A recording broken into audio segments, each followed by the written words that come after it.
Hey everyone, and welcome back to yet another presidential election prediction video. Before we go ahead and dive into it today, though, per usual, leave your thoughts and comments below.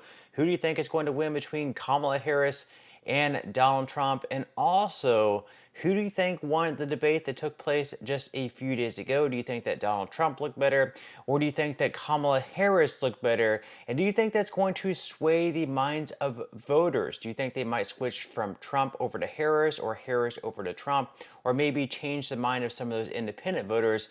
And also, do you think they're going to have a second debate taking place? Donald Trump has already indicated that he will not debate Harris once again, but perhaps there's always a chance that he could change his mind and they might actually end up having a second debate. Again, leave your thoughts and comments below, but without further ado, let's go ahead and dive into it. We are going to start out by giving the states to Kamala Harris that she's pretty much more than likely guaranteed to win. So she is going to start out with 198 electoral college votes. That's going to be between California, Oregon, Washington, New Mexico, Colorado, Hawaii, Illinois, New York, Vermont, most of Maine. The second congressional district is still up for grabs. And then she's also going to be taking Massachusetts, Rhode Island, Connecticut, New Jersey, Delaware, Maryland, and DC. Now at this point, we're going to be giving these states to Trump. That Trump is pretty much more than likely going to win. Not much of a chance that Kamala Harris has against him in these states. So that's going to get him up to 188 electoral college votes. So Kamala Harris has pretty much 198 electoral college votes that she's guaranteed to win. Trump 188. Harris already has a 10-point advantage. So you can see the states up on the screen that Trump is pretty much guaranteed to win.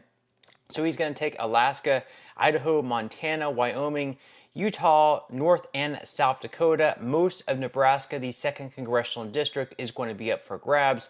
Kansas, Oklahoma, Texas, Iowa, Missouri, Arkansas, Louisiana, Mississippi and Alabama, Tennessee, Kentucky, Indiana, Ohio, West Virginia, and South Carolina. So again, 188 to Trump, 198 to Harris. We do have a handful of states left to go.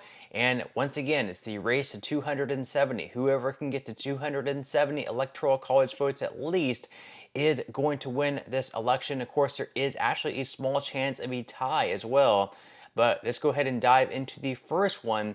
The first battleground state up for grabs is actually going to be a congressional district in Nebraska, Nebraska CD2.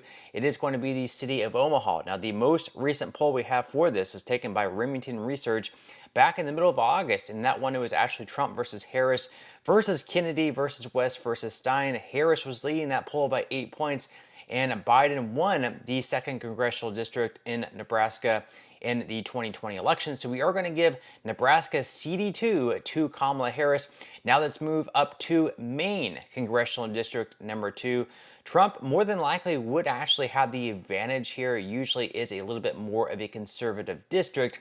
However, in that only polling data we have from the University of New Hampshire, Kamala Harris actually had a 5-point advantage. So with that said, we are going to go with the polling data.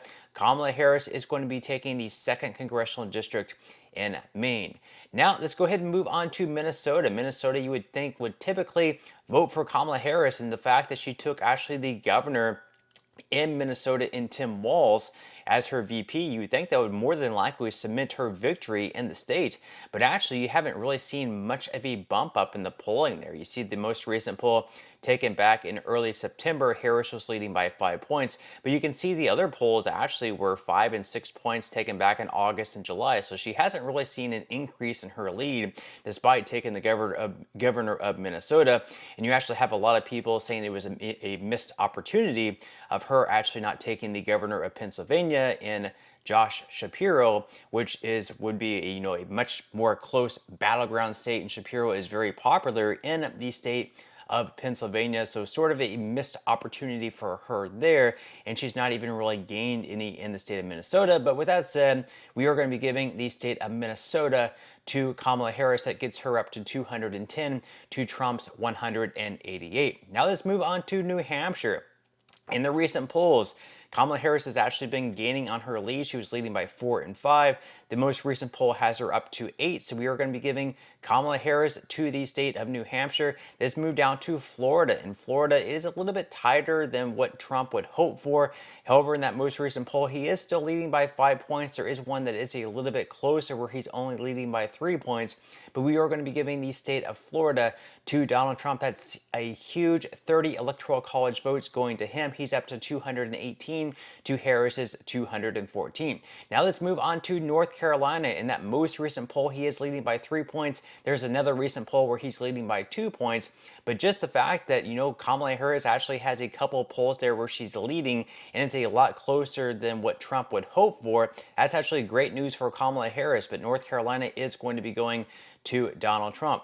Let's move on to Virginia. There was actually a couple of close polls back in August and July where Donald Trump looked like it might be a close race there, but in that most recent poll by the Washington Post, Kamala Harris has extended her lead out to 8 points. So with that said, we are going to be giving Kamala Harris to the state of Virginia. Now let's move down to Georgia. In that most recent poll by Quinnipiac, Trump is leading the state of Georgia by 3 points. It is going to be very close though. So with that said, we are going to be giving the state of Georgia and its 16 electoral college votes to Donald Trump. That is a big win for him there. That gets him up to 250 electoral college votes to Kamala Harris's 227. Now let's move over to Nevada, where in that most recent poll, Donald Trump did lead that one by insider advantage by 1 point. That's going to be a big victory for Donald Trump there. We are going to be giving the state of Nevada to Donald Trump. Now let's go up to Wisconsin, where in Wisconsin, that most recent poll, Kamala Harris is leading by 2 points.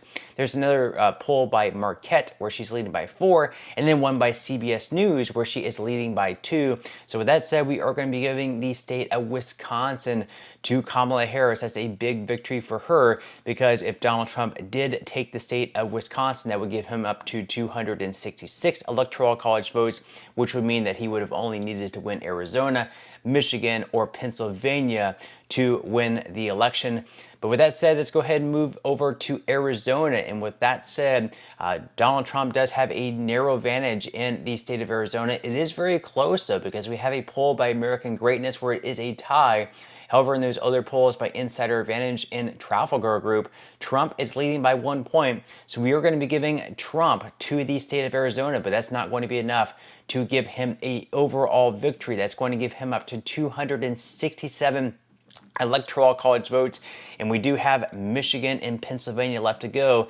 Pennsylvania, once again, is a huge one because, like I mentioned earlier on, Kamala Harris ended up going with Tim Walz, the governor of Minnesota, rather than Josh Shapiro. And if she took Josh Shapiro as her VP, perhaps, maybe that would have given her a better opportunity to win the state of Pennsylvania, which is a battleground state and a very close one at that. But with that said, let's go ahead and head over to Michigan, where surprisingly, according to that most recent poll by Insider Advantage, Trump actually leads by 1 point. On average, though, you do see that Kamala Harris is leading by 0.7 points. It is very close, though. We also have another poll where it is a tie. But with that said, since Trump did lead in that most recent poll by Insider Advantage, we are going to be giving the state of Michigan to Donald Trump, which is going to cement the victory for Donald Trump. We are going to head over to Pennsylvania just to look at that most recent poll by CBS News.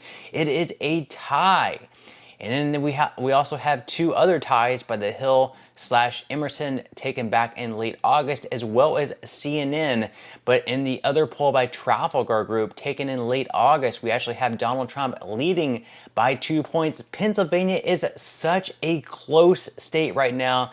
And I mentioned over and over again that Kamala Harris really missed an opportunity not taking Josh Shapiro as her VP and instead opting to go with Tim Walz.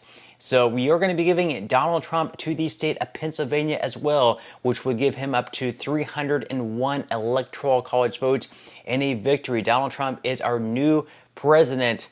So with that said, once again, leave your thoughts and comments below. Do you agree with these polls?